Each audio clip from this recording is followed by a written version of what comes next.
Hello, everyone, and welcome to the webinar on civil society's response to the migrant worker crisis. Thank you so much for taking the time to join us. My name is Priyanka Dahiya, and I'm the co-founder of Daily Wage Worker Platform. Since the first nationwide lockdown, which was announced in late March, there have been several reports and articles on the plight of probably the worst affected citizens of the country, which are the migrant workers. And according to the economic survey, India has about between 80 to 90 million migrant workers. And almost half of these, which is 40 million, were adversely affected in the lockdown. They were left stranded without a source of livelihood, safe spaces, and even food. They began their hundreds of kilometer-long marches towards their hometowns because of that. And it is then when the civil society got together in different parts of the country to help the migrants in whatever way they could. The participating organizations in this webinar today also have gone way beyond their mandate to help the migrants. And with this, I would like to invite Divya Manocha from Bridge India to briefly introduce the collaboration, followed by Siddharth Prakash, who's the founder of Daily Wage Worker Platform, to introduce the organization. Over to you, Divya. Thanks, Priyanka. Hello, everyone. Thank you for taking the time to join us. My name is Divya Manocha, and I'm here to introduce the collaboration between Bridge India and Daily Wage Worker Platform, which has resulted in this very important webinar highlighting not only the problem that is the migrant worker crisis, but also the organizations and initiatives working tirelessly to help these vulnerable migrants. For those who are joining us for the first time, Bridge India is a UK-based charity facilitating the discourse around India and its policies. For nearly 2 years, Bridge India has achieved this by inviting policymakers, entrepreneurs, and many more area experts. During this pandemic, Bridge India has organized more than 15 webinars, and this is the first of its kind in collaboration with Daily Wage Worker. With this, I would like to pass on the mic to Mr. Siddharth Prakash to briefly introduce Daily Wage Worker Platform. Thank you. Thank you, Divya. So Daily Wage Worker Platform is about 3 months old. It came out of the whole COVID-19 crisis and the impact of the migrant workers and daily wage workers who have suffered acutely as a result of this pandemic. And their needs from food security to healthcare to livelihoods have been very, very severely impacted. Because they ran out of money, they ran out of food. Because they ran out of food, they could not afford healthcare. Then you had the lockdowns. And there was a lot of pandemonium, as we have seen in the media. So our target with our volunteers from Switzerland, from the UK, and based in India, we have about 20 people working with us, was really to come together and address holistically the daily wage worker crisis for the migrant workers. So the first thing we did is we noticed that there was a lot of work happening on the ground. While the government called the NGOs, civil society, private sector as a call to action, we noticed that while state governments were doing their bit and corporates were also running feeding programs, it was really the mass of civil society, of Indians today, from communities to individuals, who really took on the task of feeding the daily wage workers in their localities, in their regions, in their states. And through the work we've done, we have documented 200 relief efforts across the country. And it is truly amazing the spirit and commitment of the people involved in these organizations to support the workers, from Amma's Kitchen in Chennai to Kolkata Rises to NGOs and organizations, to even individuals like Paloma, who are single-handedly feeding 100 workers every day during this difficult time. So having done that, we also felt we need to also start operationalizing projects on the ground. We chose to start with Dharvi, which is Asia's largest slum. Back in April. It was really in the grips of a massive crisis with COVID cases rising in Maharashtra. So we identified a local NGO partner, Dharvi Diary, and worked with them to mobilize $50,000. And with that funds, we were happy to say we have been able to feed 30,000 families to keep them safe during this time and fed and away from COVID. At the same time, we saw that after food security, health was a massive challenge. So we thought, how do we deal with this with hospitals overflowing with patients? So we came up with the idea of an emergency health package. And the idea of that is to provide emergency relief efforts to 30,000 workers and migrants in 30 slums across the country. That project is under implementation today as we speak. At the same time, we have been looking at the employment needs of these migrant workers, and there are a lot of challenges with many of them wanting to stay back in their states when they've returned in the East, but some also going back to the cities. And we are trying to put together a Rozgar project with some NGOs to ensure the safe passage of these workers back to their workplace, and also a better understanding of their legal rights so that they actually are able to access all the employer and government entitlements that are due to them. Thank you very much. Thanks a lot, Siddharth. Thank you for this brief background on Daily Wage Worker platform. I would like to introduce our another speaker, Rahul Roy. He's the member of Gurgaon Nagrik Ekta Manch. Rahul, I would request you to briefly introduce the organization, but also tell us how you collaborated, being a citizen in the Millennium City in Gurgaon, how you collaborated with schools, residents, and the municipal corporation to provide food and ration kits with the lockdown, with the cases going higher. How did you do that? Well, thank you, Divya, and thank you everyone who's behind organizing this webinar. Couldn't be a more opportune time. Okay, quickly, now Gurgaon Nagrik Ekta Manch is a unique citizens platform. It's not registered. It doesn't have an organizational structure. It doesn't have a bank account. It doesn't have an office. And yet it is a platform which brought together almost 200 people who've been working for the past 3 months. This was not our mandate. Gurgaon Nagrik Ekta Manch actually came up in 2017 as a response to certain communal incidents that had happened in Gurgaon around the Friday namaz, which were being stopped in public spaces. And this was a citizens' response to that violence that we saw unfolding. Now, the unique thing about Gurgaon Nagrik Ekta Manch is that it is truly a citizens' platform in the sense that it has all kinds of people who are part of it. So you have people from the corporate sector, you have people from trade unions, you have people from the media, you have people from the medical fraternity, you have people like me who are filmmakers. So it's really a broad citizens platform. It's in the best of the citizens' spirit. Now even before the lockdown started, we had started speaking within the Manch that somehow we will have to step in. And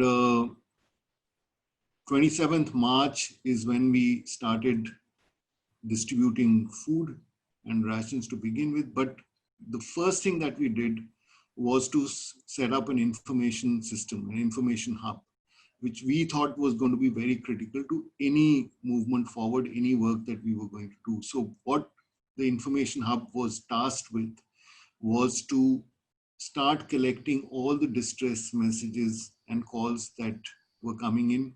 At that point of time, since we had just started, we were not getting those calls, but they were already alive on all the WhatsApp groups that we were part of. So to begin with, the information hub started mining and archiving all those distress messages and calling those people back and finding out actually the details of what the situation is, what is the need. So that information hub became really critical to it. And once, of course, it became more active, we ourselves, but that information hub started producing all the assessments that we needed to look at in terms of whether it was rations or cooked food distribution. So that information which was being produced by the information hub started coming to, we in parallel set up a distribution team.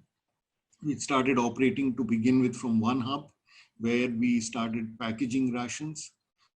These rations were being packed with the view that they should last for at least a week, 10 days for an average family of 4 to 5 members.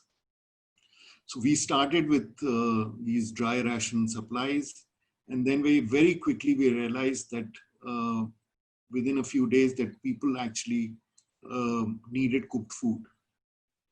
And then the third part which was set up was the cooked food distribution part, which we started with Fun Kitchen to begin with in collaboration with Sri Ram School. Sri Ram School has a running canteen. They were kind enough to offer us that canteen and kitchen. And we started off from there, and then we added 2 more kitchens. And at the peak, we were distributing about 25,000 to 30,000 cooked meals every day. And by the end of, we now stopped distribution of cooked food, but overall, we distributed about 20 lakh cooked meals through this entire period.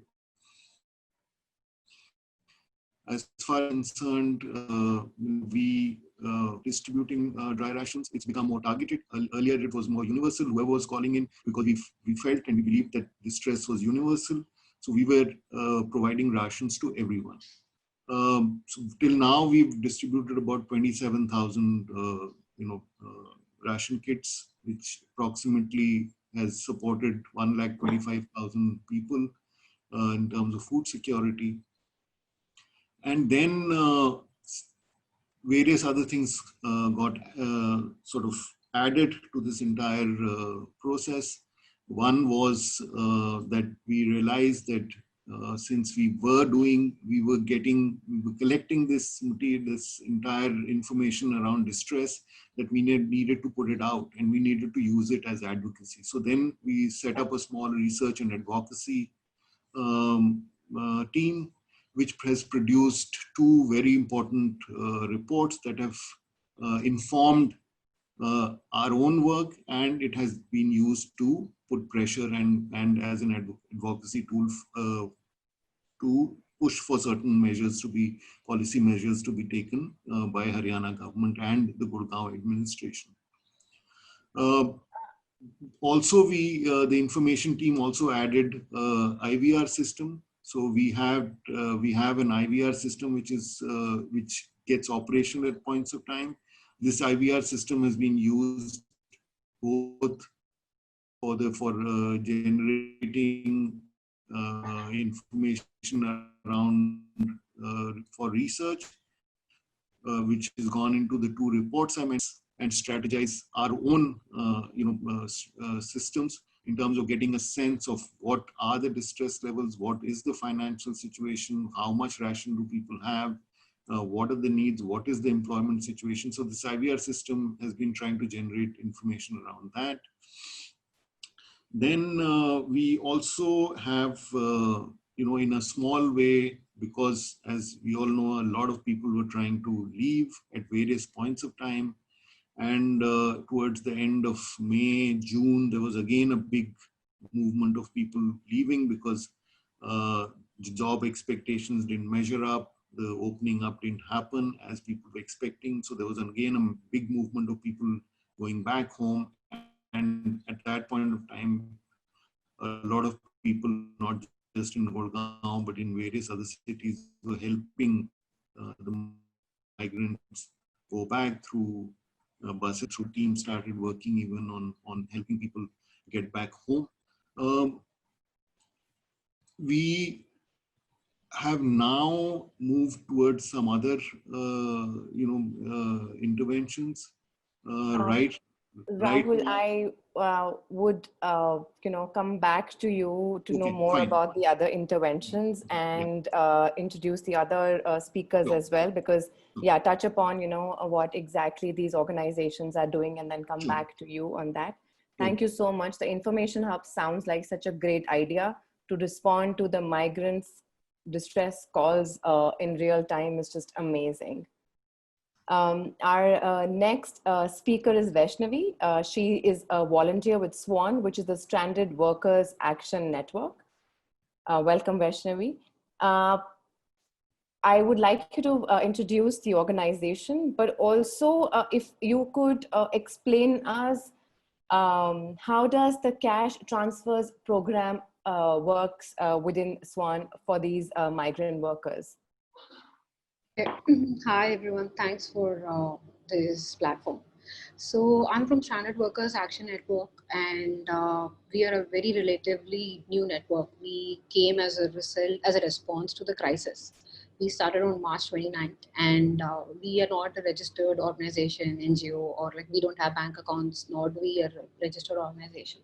So we are a group of maybe 160, 170 volunteers spread across India, and we are a group of researchers, academicians, students, and like all sorts of people. So our work is essentially two things. One, we were involved in providing immediate relief to the stranded workers, and based on our work, we were building a lot of public dialogues and discussions based on the work as a evidence. So this is essentially what we did in the last couple of months. And as you mentioned, one of our main interventions is providing cash transfers to the workers. We do micro cash transfers like say, it started with 300 rupees per worker. And as the donations came in, as we got more donations, we gradually like increased the figure. So it worked out for the workers also because usually we would get stress calls from a group of 4 to 5 workers. So it would turn out to be 2,000 rupees, 2,500 rupees for a group of workers, and that would sustain them for a week or 10 days. And the cash, and all of this was around just Google Sheets, using spreadsheets and directly connecting donors with directly with the workers. We were not, since I already mentioned, we didn't have any bank accounts. The donors would be directly transferring the money to the workers. So, which also means the donors, individual donors that we had, they were all mostly small donors. And we have managed to reach out to 35,000 workers and would have dispersed 55 lakhs so far. And this is essentially what we did. And if we had bigger groups, we would probably reach out to the local administration or local NGOs for assisting us in providing relief to them, because for a group of say 20 workers, the cost turns out to be high. So we were not really able to help in those cases. So we would explore other means of like directly getting ration delivered to them, or connecting with them with the local administration and making sure that they get ration and those kind of things. So when the workers called us, usually it used to be like 80% of the calls were SOS calls. When we say SOS calls, they just had 100 rupees left with them. And these are documented in our surveys. So 60% of the workers who called us just had 100 rupees when they called us. And 85% of them, at least when in the second, even after 2 months, they didn't have access to any government PDS entitlements of those kind of sorts. And most of the calls were from main cities, Bangalore, Delhi, and Mumbai. And we really felt we had to like keep the cash transfers going, because though there were a lot of organizations which were providing ration, there are like a lot of other costs which involved. Like say when the COVID situation started, they were required to like say wash their hands like so often. But in a country like India, where people had to pay to use public toilets, they didn't have money. And same way, if they had to buy vegetables, they didn't have money. For phone recharges, they didn't have money. And like say in Chennai, for drinking water, people had to pay money. Like that's the situation there. So they didn't have money for all that. So cash transfers did a lot of sense to us, and that's what we concentrated. And meanwhile, while doing all these documents and like evidences, we also were involved in a lot of policy and advocacy platforms where we contributed to the public dialogues around the crisis, and also the response of the government by documenting how much of entitlements are actually like reaching the workers and those kind of things. And also we helped when elder workers doing the travel part by collaborating with other organizations which were already working on those issues. So Thanks a lot, Vaishnavi. You've been doing great work, and I we would want to know more about the wonderful reports that you have been working on and developing and producing, like you mentioned, for your policy and advocacy efforts in the next round. But I'll invite our third speaker, who is Siddharth Prakash. He introduced himself briefly a few minutes ago. Siddharth, you already introduced the organization and told us about the three major thematic areas Daily Wage Worker platform is working on. But could you tell us a little bit more about the emergency health package? We have organizations addressing food security needs, employment needs, and from you, we would like to know more about the emergency health package, especially because I know Daily Wage Worker platform is using telemedicine in lieu of social distancing a lot in this project, especially because it was, I think, only yesterday when I saw this news report in Indian Express that from 1st March to 31st May, telemedicine has increased 500% in India.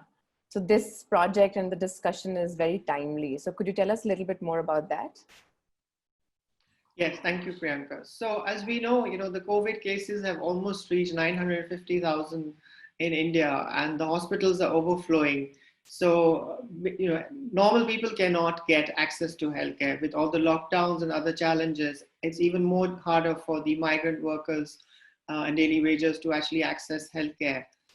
So we actually came together working with a doctor friend of ours to develop an emergency health package. And the idea was to provide basic healthcare to people in slums. So basic healthcare we talked about was basically screening, diagnosing, providing free medicines, counseling about COVID and social distancing, as well as referral to local clinics and hospitals to the extent possible. We then found a number of organizations that we would like to partner with. So we are partnering with Operation Asha in Okla, with the Smile Foundation in Hyderabad, and the medics in Angul in Orissa. And each organization will be using their own local expertise and resources to deliver this package of emergency health. So in the case of Operation Asha in Delhi, they will be looking at a special telemedicine package, which will actually be able to very effectively diagnose the heart condition and monitor various things, the pulse and other things, and various health indicators using the telemedicine software. And the doctor will be able to, in real time, be able to also hear the heartbeat and other things, so that they can have a much more efficient diagnosis taking place. And then treatment will be provided by the doctors, prescriptions, and local pharmacies will be delivering the drugs to the patients. In the case of the Smile Foundation, they will be looking at mobile health. So they have mobile medical vans, and these will be moving around across the slums in Hyderabad, providing healthcare. And they will be connecting with local doctors and nurses using their online platform, as well as having a direct reach to the patients and communities at the same time. Then we move to Angul in Orissa, where we will be looking at the medics, which are a group of doctors who will be doing screening camps, awareness, and also using WhatsApp to connect the local district hospitals and specialists for people. Because what's happening is with COVID, the normal diseases, the non-communicable diseases, heart disease, diabetes, and so many other things are not getting treated, and access to patients and physicians is becoming a very big challenge. So the whole idea was really to provide, healthcare at the doorstep, and at the same time deal with all the challenges that are coming in the process. So for example, one of our NGOs is facing operational challenges because a lot of their health workers themselves have got COVID-19. But that's, I think, the challenge, and that's what we really want to learn about as daily wage worker. Does the concept of an emergency health package work in very different geographies, using different teams, using different technologies? And most important of all is that this is a cost-effective project where we are looking at providing basic healthcare at 1 rupees 25 paisa per migrant per day.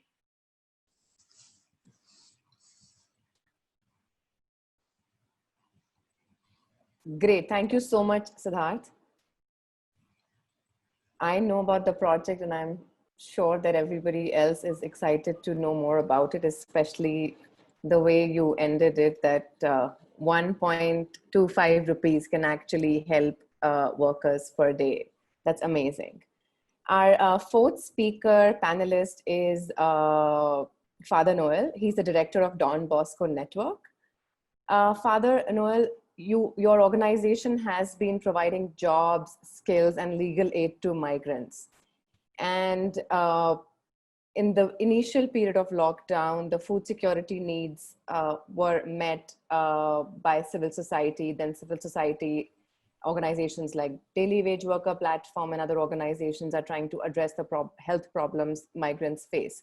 Now, the biggest and the biggest question for these migrants is employment, coming back to the state they were working in, and for that the solution has to be long term. So, could you tell us a little bit about how do you go about your efforts in providing them jobs, skills, and then legal aid? Over to you, Father.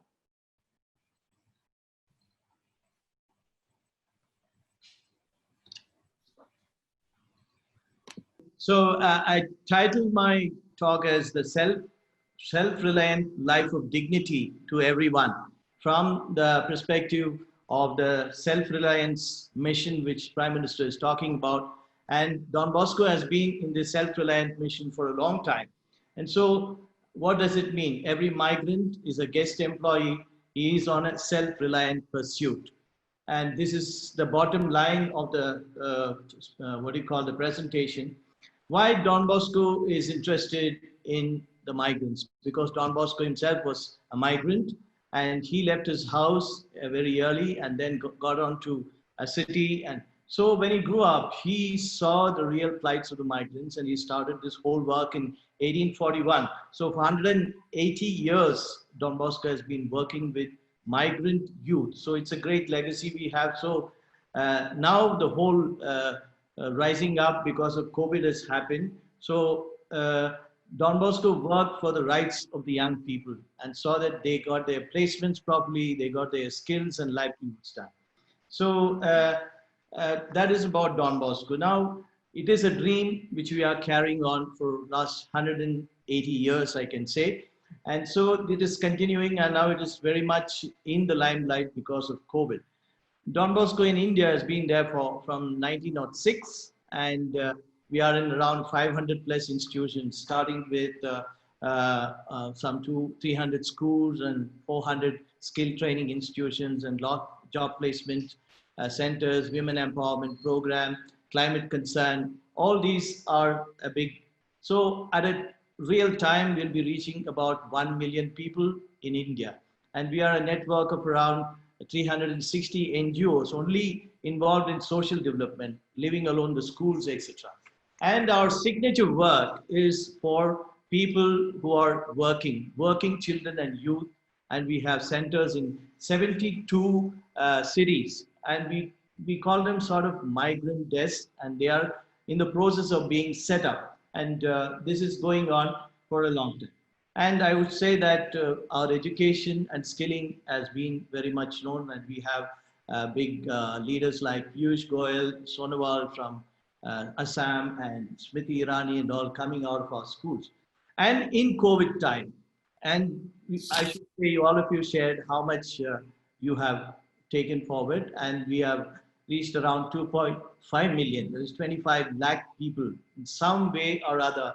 We have given them ration kits, we have given them health kits and counseling and cash for transfer, all types of services. Okay, so all of us are looking at the possibility of today addressing the employment. Yes, Don Bosco has been in employment. We have a job placement network, especially in the south, very strong in Chennai, in Bangalore, in Hyderabad, etc. And we are still setting it up. We have an app which can help the migrants. We have a portal which can do. We have a project we are trying to float called Smile. And in this, we are trying to sustainable livelihood for migrants. So this is possible for two main things. So migrants, we say white collar, blue collar, and we also talk about no collar. That is the group whom we are reaching out to, and the migrants who are not having any skills at all. But I would say they are guest employees who have provide multi-service to everyone. And they are more a big resource that we have to look at. And so we have centers in Kerala called a Christmas project, which is looking at all the angles which most of you are speaking: legal, health, ensuring them with what you call their entitlements, accessing the government schemes, and so on. It's a huge package which is being done. And similarly in Chennai also we have. So we look at the migrants in the source and at the destination. And so now we are dealing the problem at the destination, trying to set out a migrant desk, trying to give a helpline.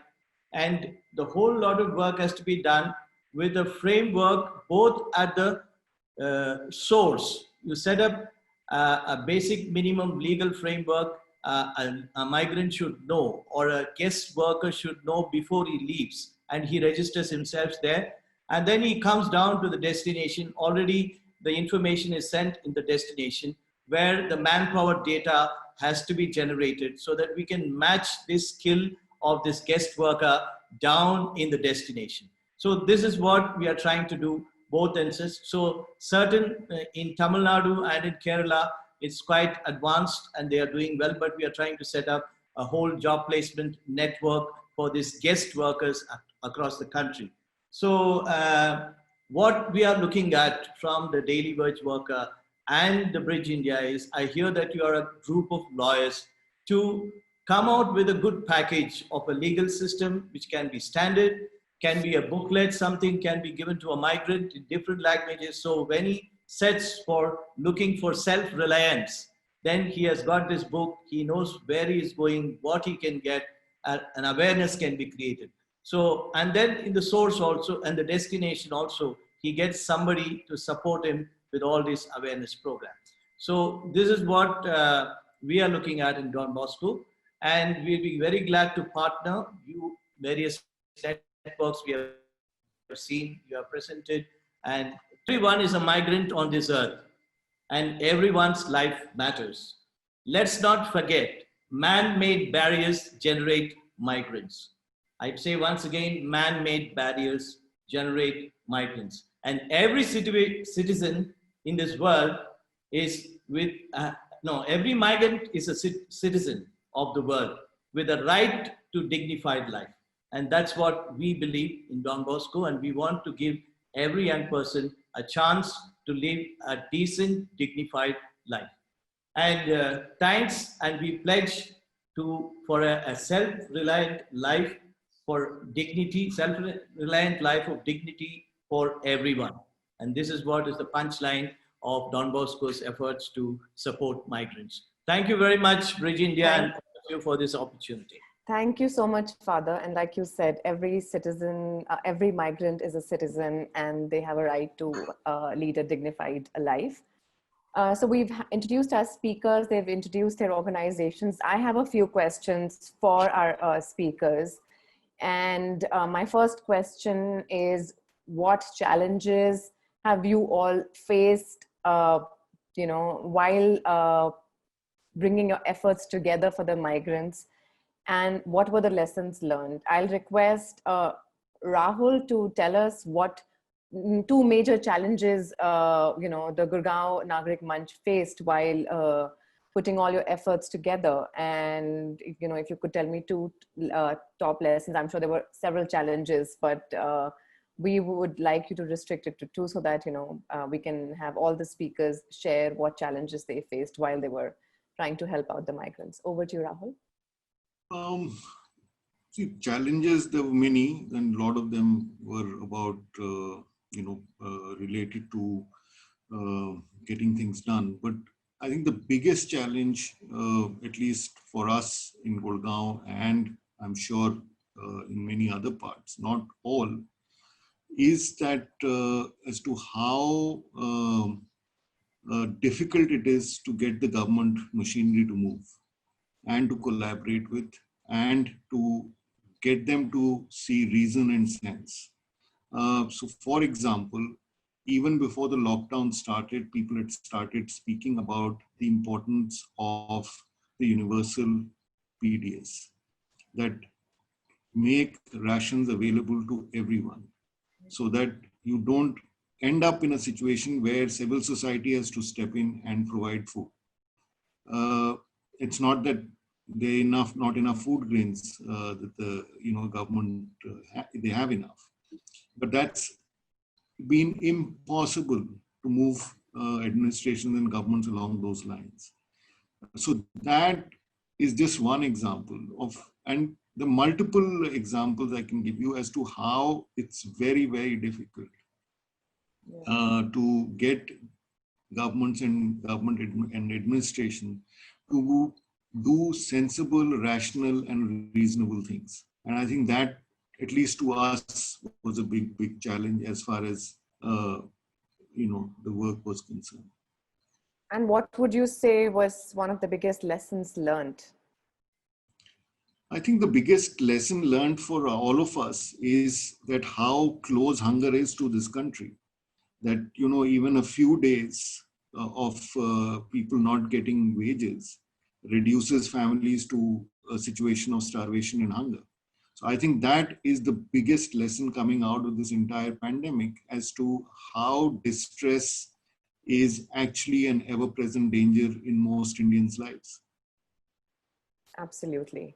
I would now request Vaishnavi if you could also share your perspective on what challenges SWAN as an organization faced with, the organization's built up of volunteers, and if you could think of one top lesson learned, while working all these months. Okay, so as an organization, I mean, ours was anyway a response to the crisis. So again, we face the same issues of, I mean, as much as we are educated, English speaking volunteers, even then for us to get actual information about the crisis or like any kind of information from the government, even for us, it was so difficult. I would say like there was complete lack of transparency and accountability in terms of communication, especially from the government. Especially related to stranded workers. Even after like 60 days, 90 days of the crisis, there was no clear communication about travel or or like how do they access their entitlement. There were different signals constantly and confusions and so many things. So there would be one day there would be trains and next day they would cancel that they wouldn't be trained in Karnataka government. All this caused severe distress to the workers. And basically working around the system was the most difficult challenge for us. So very surprisingly, we didn't have, say, problems in getting donations or like getting workers, people together to work together, those kind of things. Although we are 180 strangers who worked just behind a screen, we were in complete synchronization towards one particular cause. And donors, though it's an unknown organization, they were quite good and kind to give us money to do the work that we did and all that. The main challenge was dealing with the workers, with the government. But although I said like it's dealing with the government, there were like one or two government officials that we had to like hold on to, who were like very responsive to our work and like who did help us. We should give acknowledgement to those one or two individuals also.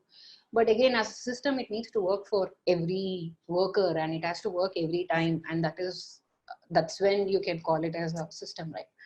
So yeah, that would be the challenge. And lesson I would say is just I mean, like I hadn't worked on workers issues previously, labor issues, workers issues previously. So I would just say like the existing faults in our country about like having all these biases, this caste biases, class biases, I just felt it completely like got exposed during the crisis. And the lack of local presence of local self-governments, and then their inability or like they don't have the resources to cope up with the system and those kind of things. I think that's probably what I learned. And I also understood the importance of labor unions and unionization and collective, the need to come together and have a collective voice, because whatever workers managed to achieve during this periods of time, like even after a period of government's apathy towards their crisis, I think it was because they were able to come to the streets, and also like so much of media's efforts had gone into talking about all that.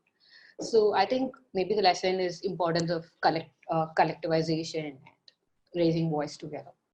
So yeah. Thanks a lot, Vaishnavi. And like you said, it's amazing how you never fell short of donations. You know, it's such a good news. And, you know, we've seen that. And that's also the relevant topic of our webinar today, how civil society came together. And there was absolutely no dearth of donations. And like, you know, Rahul said, they were making 25,000 meals every day. But yeah, like a systemic effort from the government was something which was maybe lacking. Siddharth, would you want to share with us what are the challenges daily wage worker platform faced, and you know, a top lesson learned for the organization in this scenario? So yes, Daily Wage Worker is really an organization of volunteers, and initially our online platform was collecting information on the relief efforts to help share that information, coordinate and improve delivery on the ground. The biggest challenge was actually accessing this information because we worked during the lockdown period and most people were not able to move around. So it's basically what was available through hearsay, WhatsApp, newspapers, and on public domain. So we did manage to get a lot of information on what was happening on the civil society stuff. We got some corporate information, but from the government side, there was very little information available. And what we saw is that the state government, some of them did a great job, like Kerala, Orissa, for example, you know, reached out to their 650,000 self-help groups to distribute the rations and things like that. So there's some good lessons learned. So I think the lack of information was a big challenge. And I think the lesson is really that what's come to fruit is that the three sectors, the public, the private, the government, and the corporates really need to come together to solve this problem. It cannot be just left to the owners of civil society, you know, and charities. This is a very serious problem. You're talking about an informal sector of people, workers, daily wage workers, who their entire livelihood, their reason to exist is on their daily meal, which is only sustained through, you know, that 500 rupees that they earn on a daily basis. And if you're locking down a country for 90 days, you had enough time as state governments and central governments to respond, even if you didn't in the first month, in the second and third month, and even for the future days and months and weeks. It is very critical that, you know, all the packages and relief measures that have been offered to the migrant workers are actually dispersed through the various schemes. And it is our hope that, you know, all of us can also work together to ensure that that does happen. Thanks a lot, Siddharth. Father Noel, I would want to ask the same question to you. If, you know, Don Bosco, like you said, is present in more than 3-4 states, it covers all the 4 states in the south and Odisha as well. So what are the challenges your network or an organization faced while putting all the efforts together for the migrants? Okay, there's a correction. Don Bosco is across in 28 states in India. Okay, that's all right. So that's not important. I think we are just talking about getting ration for the people and looking at the migrants as somebody we have to do something. I think 3 pillars are there to solve this problem. We need to look at migrants as partners. There's a huge human resource. That is what we have in the country when you talk about 65 million, 80 million migrants. It's a resource we have to look at. And 3 pillars which should work on. We as third parties who are there, NGOs trying to bridge between the government. Government has got a lot of laws, a lot of schemes, a lot of entitlements for the migrants. So the whole challenge today, I'm not going to talk about what all the migrants lack. It has exposed a whole lot of things, starting from health security, food security, economic security, life, all these are shattered. And this COVID pandemic, nobody seems to be having a clue. The government is trying to do something, lockdown and lockout, and the NGOs are trying to do something, and the migrants are totally lost. They don't know what to do. We sent from one of my friends' organization called Healing Field, they sent 40 buses of migrants to Bihar, UP, and all that. They had this contact. Now those migrants are calling back, why don't you organize buses to come back and work?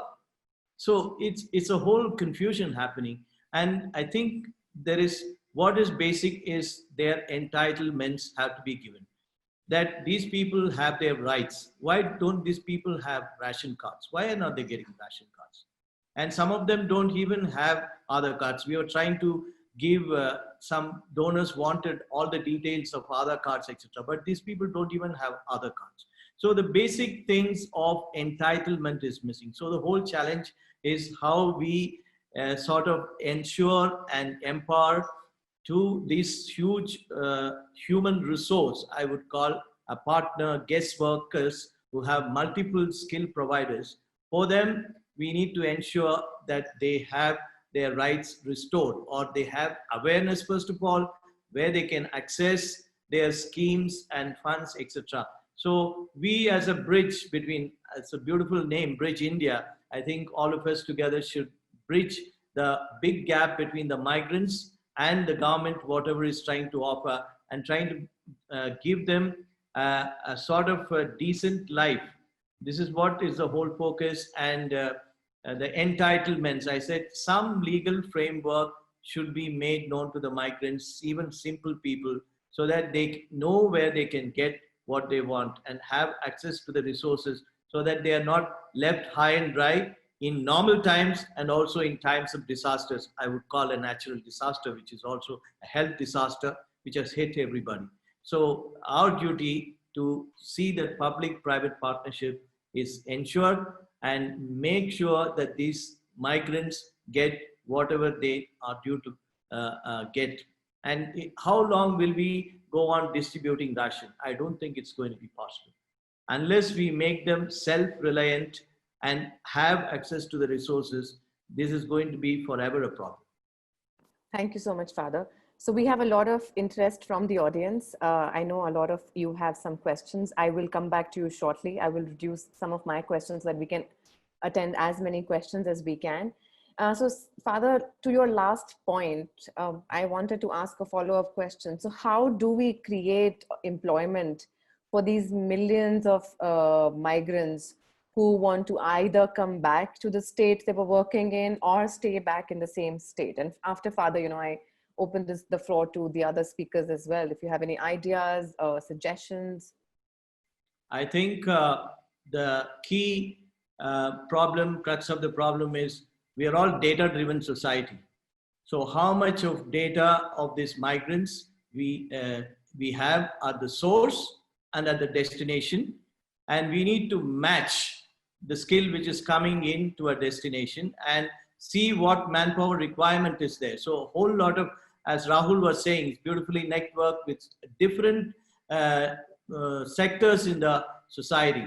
The Builders Association, the lawyers, the medical, all these have to be networked. We need to create a forum in the every city or every destination and also the source, so that this forum collects all the data, ensures. And we, like our organization, I think some of the governments also have apps for these migrants where they can register and put in their data looking for work. And so this data has to be shared between the states and between the organizations which are there, so that we can support these migrants both at the destination. So the data has to be classified, first of all collected, classified, and then put bring these migrants on this framework, legal framework, which I was talking about, which has to be provided.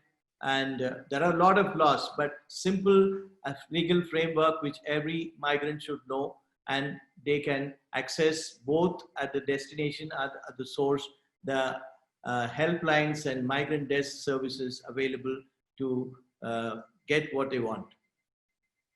Absolutely. Rahul, has the Gurgaon Nagrik Manch discussed this in terms of, you know, what can be done by a citizens group or influence or work with the government to provide livelihood to at least some of them, because also domestic workers are a part of migrant workers?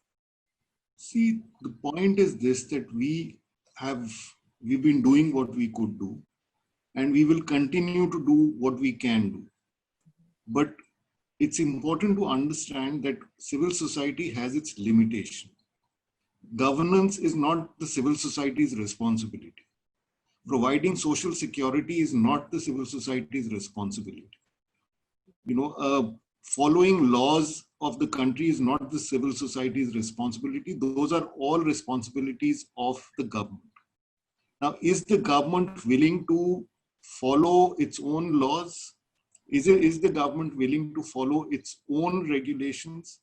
Is the government willing to walk the talk as far as social security is concerned? Those are really issues that civil society cannot, and we can go horse and we can put all our might to this, we will reach nowhere because we are not the state. There are issues that only the state can address. And there is no reason why we should be actually, to be honest, I don't see any reason why we should be distributing ration or cooked food. Why should we have come to a situation that we are doing this?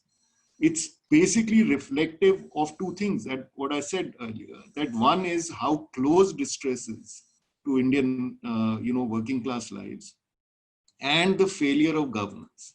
Those are the two primary reasons why Don Bosco has to step in, and Gurgaon Nagrik Ekta Manch has to change its mandate and step in, and thousands of individuals and groups have done exactly the same all over the country.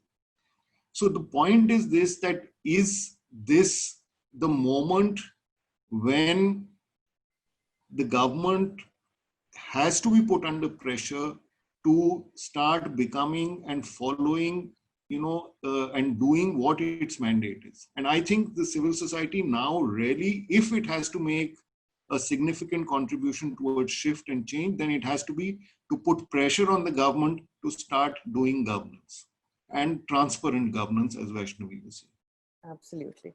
Thanks a lot, Rahul. So I'm going to quickly jump to the questions I'm getting. Priyanka, yeah.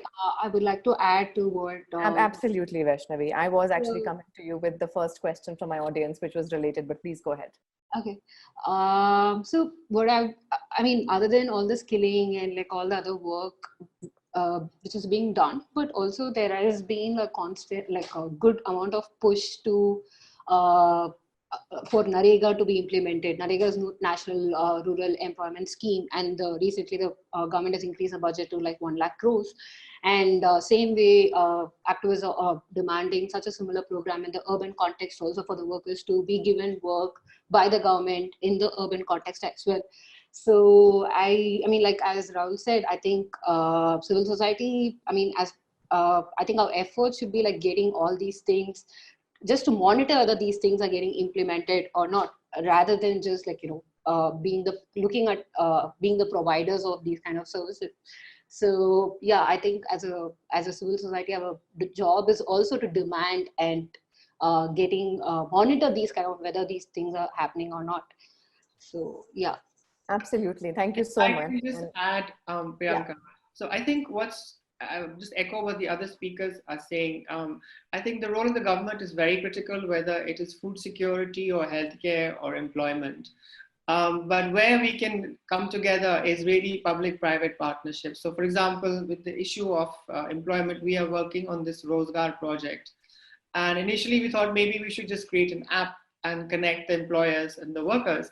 But then when we started to do our research, we saw that there are at least 15 organizations, 5 state governments that are developing apps that are leading this work. So why duplicate? So it would make much more sense for someone like Daily Wage Worker Platform to play that coordinating role and try to bring together at least some of these organizations who are willing to work together, so that we can come together and move from pilots in isolation, in silos, to reach some kind of scale and impact, rather than doing new projects, because the needs are infinite, clearly. And we can either choose to go our own way and impact 5,000 workers, feed 500 families a day, or we can take the big leap and come together, and 5, 10, 15 organizations and groups coming together. And the scale that we would reach in terms of all our work together, the resources and the reach, we could get into lakhs pretty fast and have public-private partnerships. Because clearly, while the government is responsible, it is clearly not able, it doesn't have all the resources to solve all these problems.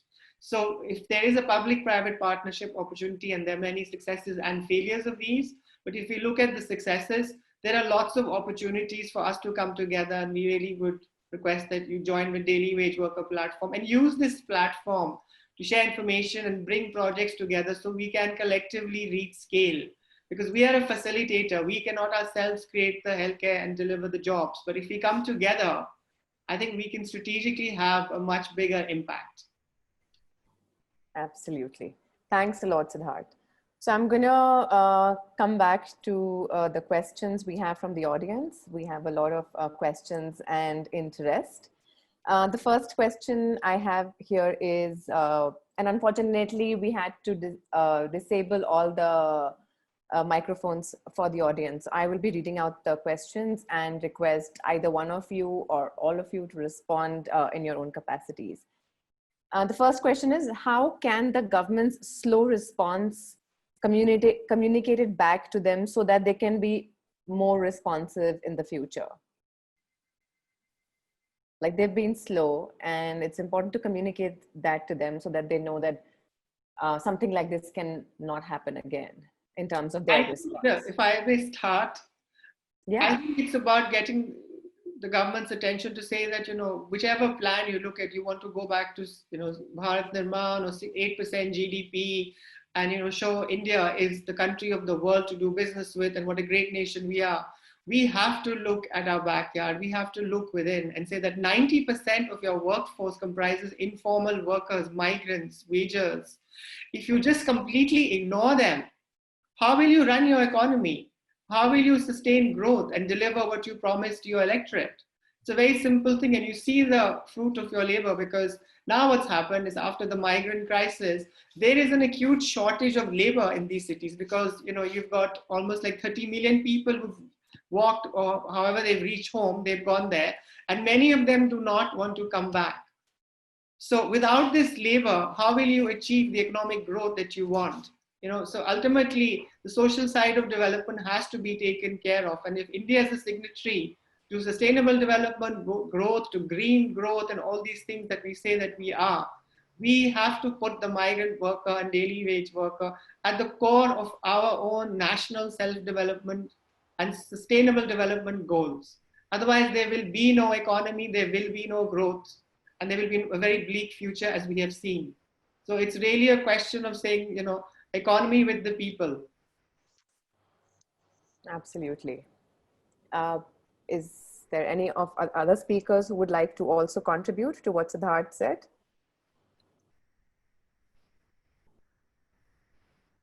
Father, I'd like to go on, and I completely agree with the panelists, both Vaishnavi and Rahul. It's a huge responsibility of the government that they should look at this problem very seriously, at least at this time. What we are doing is a drop in the ocean. I don't want to say we are doing something, but it's not going to solve the problem when NGOs or civil society step in.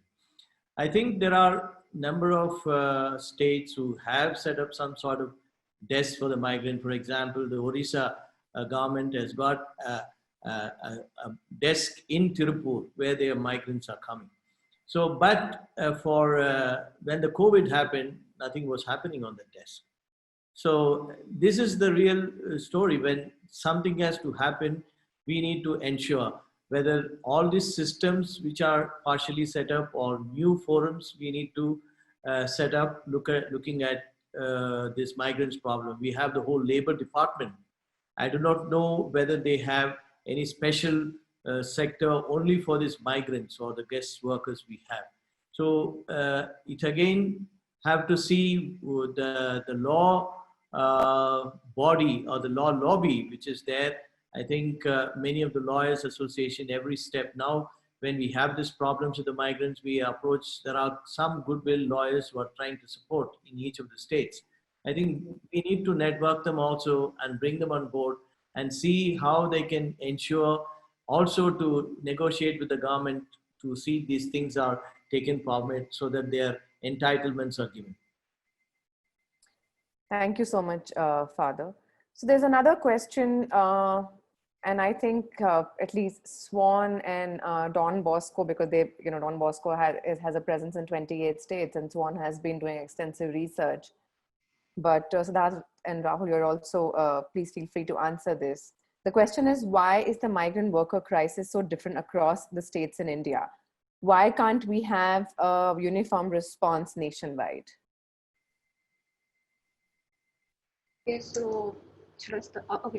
Absolutely, So, Vaishnavi. okay, so based on our experience, we were like, I mean, though we were spread across like say 5 zones. So I handled South Zone, but even in the South Zone, there are like 4 states which we handled, and the nature of problem and response was very different in like all the 4 states. Um, like say Kerala has been more successful, like because of the decentralized structures which exist in Kerala.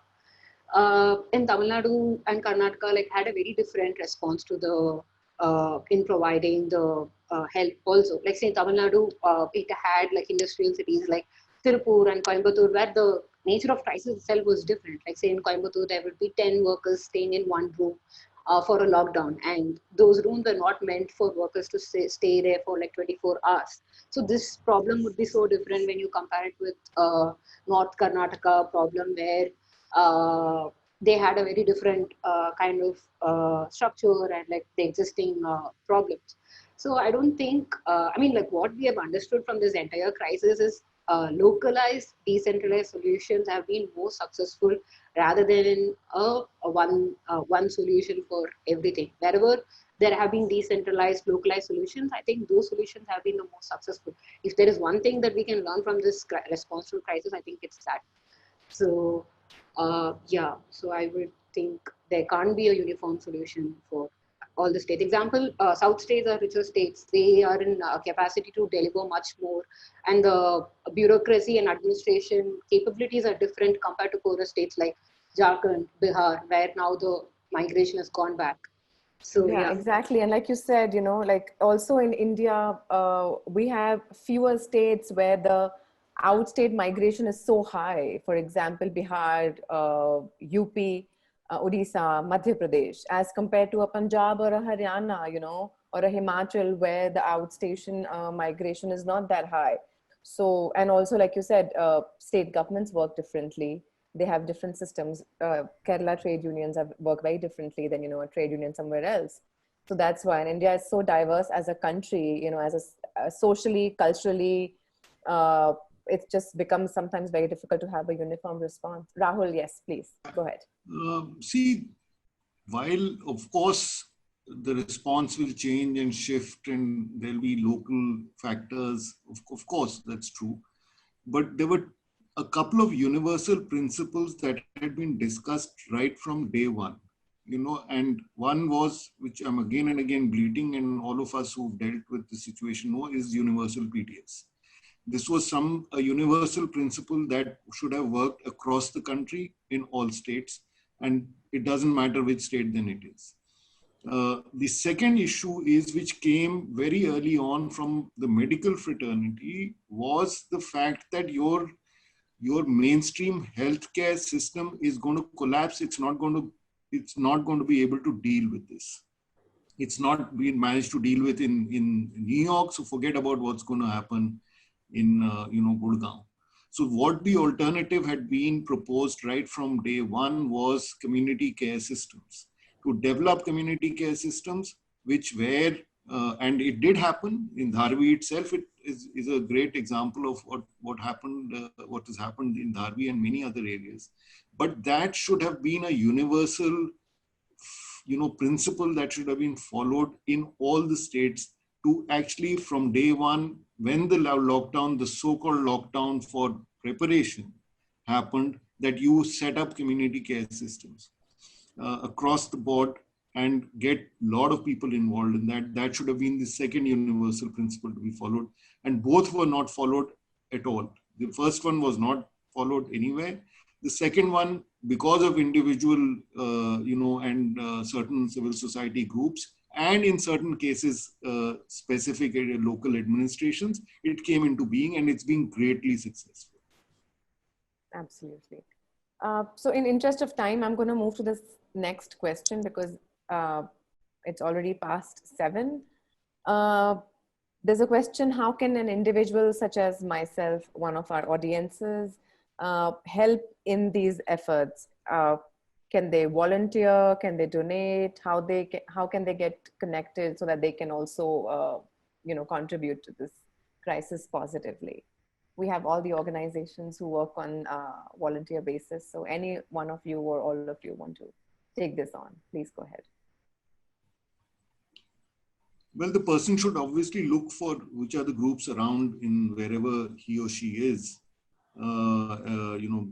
which is working in the area and can join, or even see, I think a lot of, they've been, the great thing actually about this entire, experience has been how individuals have also done a lot.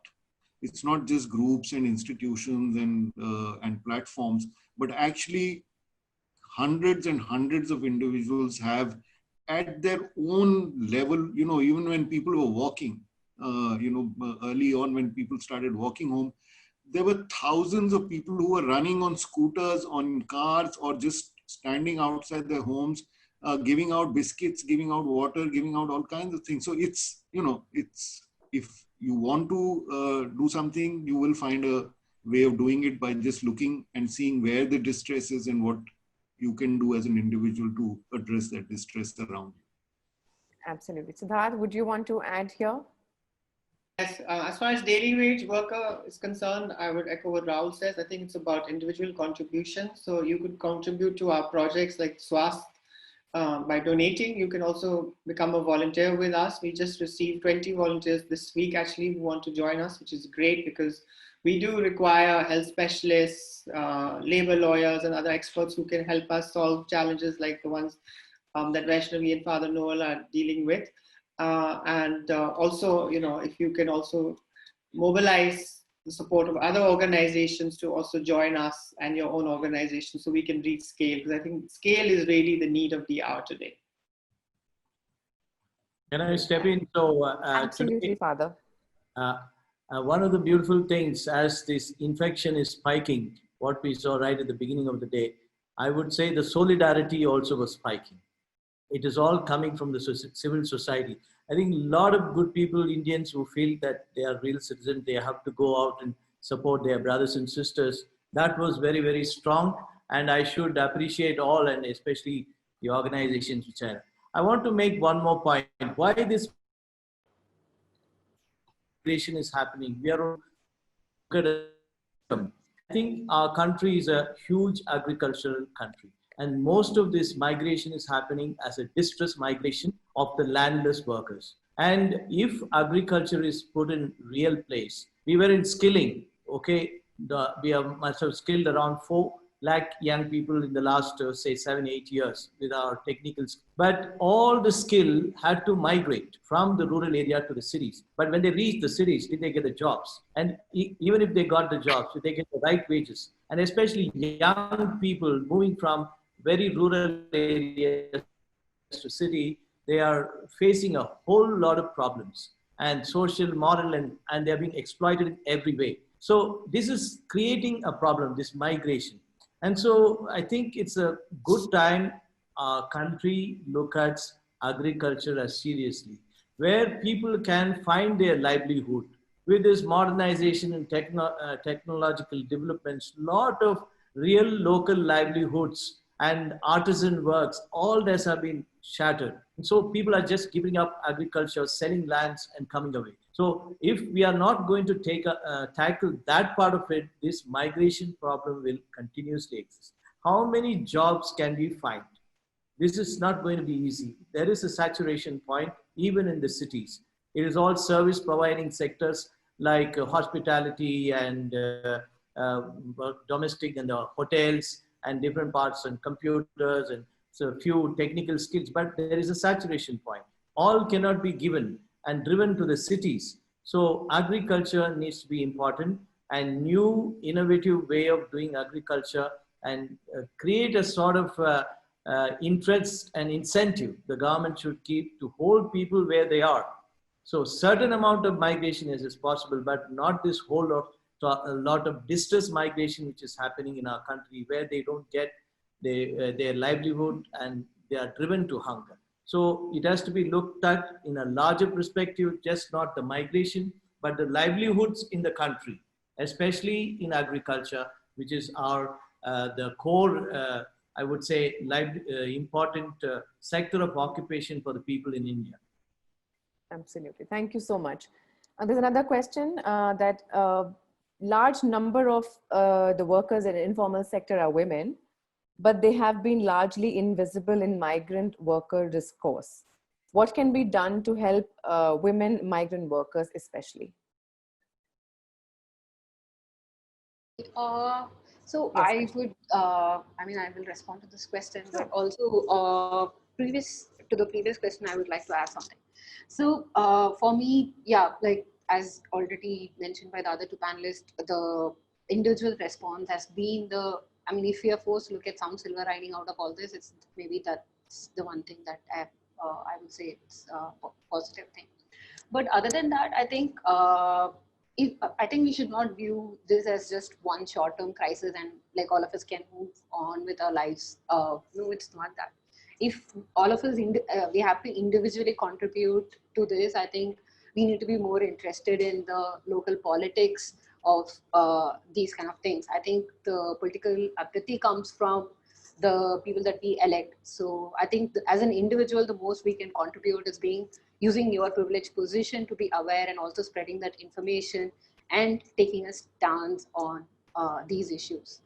Okay, and about the women migrants, uh, yeah, I mean, as it is, the situation of women is not very great in this country, but especially during this crisis, they had I mean, they had like different levels of issues, like issues of domestic abuse, of being home for so many days together without any work, and also not having access to any kinds of state mechanisms to even in times of crisis, they were not able to reach. Like we had like a lot of distress calls where women workers would call us out of sexual harassment to report it and all those things. But even if they go to try to use the public system like police or court, like simply they just didn't have the access to it,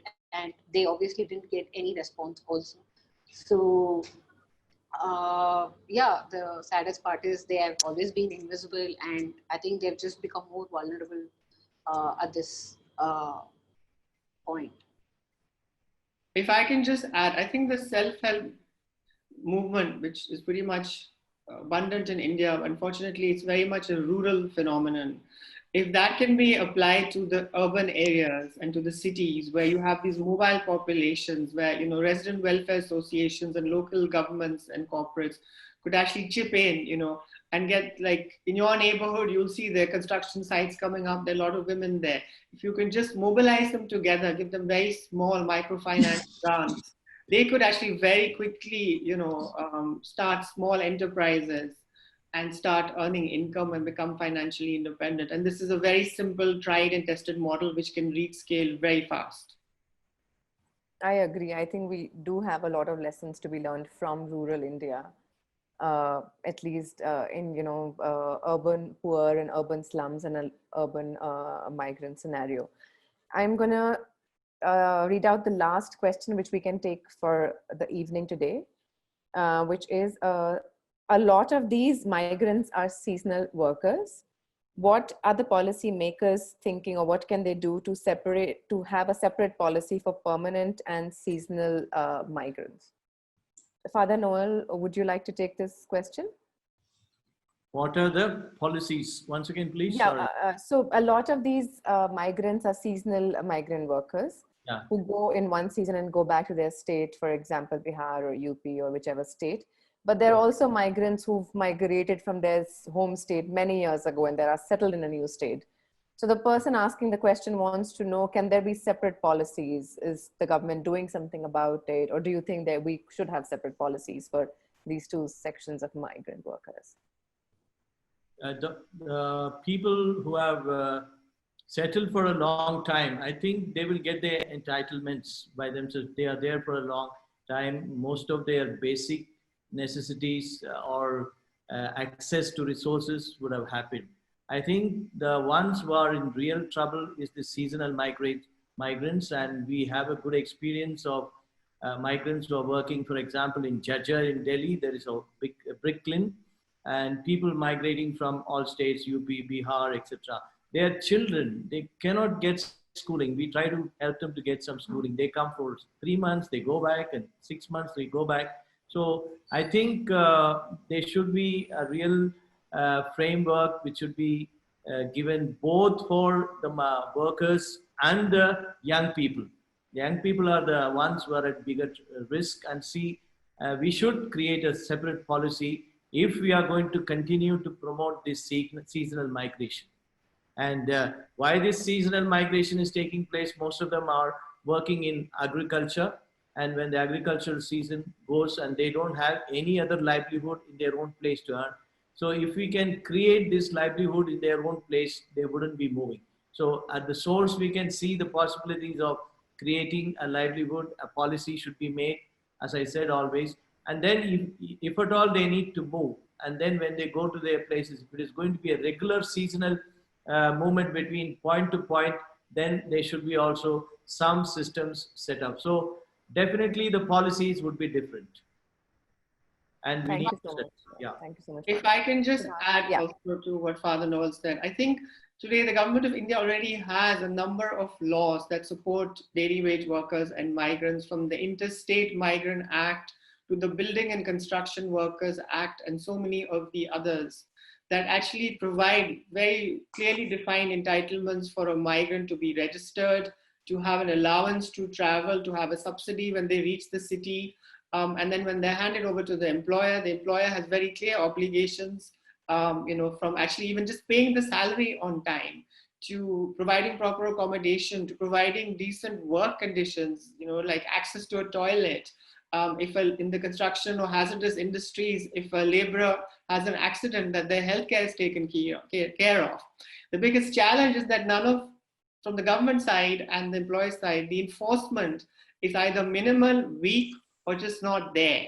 And this lack of enforcement is actually the biggest root cause of the entire migrant crisis, because on the one hand, they themselves are not even aware that they have a right to a ration card and food security, a right to healthcare, and the state universal healthcare coverage scheme that they should be going into as BPL people. Even employment, they have rights to actually get into government schemes. They have employers who have rights that are to be allocated to them, and the entire negotiation process between the worker and the government or the employer is so skewed and uneven that they really aren't able to even know their rights, empower themselves, and even access and utilize those rights. Because and I think that's where we need organizations like our partners here to change the dialogue, to change the frameworks and policies, but also implement the existing policies, create that awareness so that the migrant knows I'm entitled to A, B, C, and then they can actually challenge the system to access those rights. Add to what Siddharth said, I'm very much aware these laws are there. Actually, lots of laws are there. But what is happening is the migrants and the people, enforcement departments, they don't know. So like anyone who goes for a job in a normal sector, they have an induction program. And why don't these people who are guest workers, we would like to call them, with this, they have to move, then they should be in the source destination, a sort of an induction program, creating a whole lot of awareness. That's what I was talking right from the beginning. We give them a booklet of whatever they are entitled. And they also get a sort of registration that they are moving out of the state, along with this whole lot of induction program. I think then they will also stand up for what they can access, stand up for their right. So this is what would be, I've been saying right from the beginning, both at the source and the destination, sort of induction centers for people where they get their awareness on the rights. Along with this, the enforcement departments also should be called to take up this and create, maybe, I do not know how many of this enforcement department have the real awareness and are out there to support the migrants. So this awareness seems to be one big gap. And we have for farmers, for example, a sort of a radio program which is happening, some television program. Why don't we, the media, take up some sort of awareness program for the migrants, and we can do an ad for the migrants. What are they entitled to? I'm just talking out of my head, says one. So this kind of interventions would create a lot of awareness, and that would perhaps ensure what we are all driving at. Thank you so much. Before we close, and I would request all the speakers to give a 1-minute closing remarks if they want to add anything they couldn't share earlier. Can we start with Rahul? Okay, thank you for organizing this, and it's been lovely to hear all the other panelists and to get the questions also. All I want to say is that, look, the issue is it's not that the government is unaware of what the problems are. They've always been aware of what the problems are. They are aware of all the laws, existing laws. The administration knows much better than us all the regulations, laws, protective measures, social security systems in place much better than any of us. They know it all.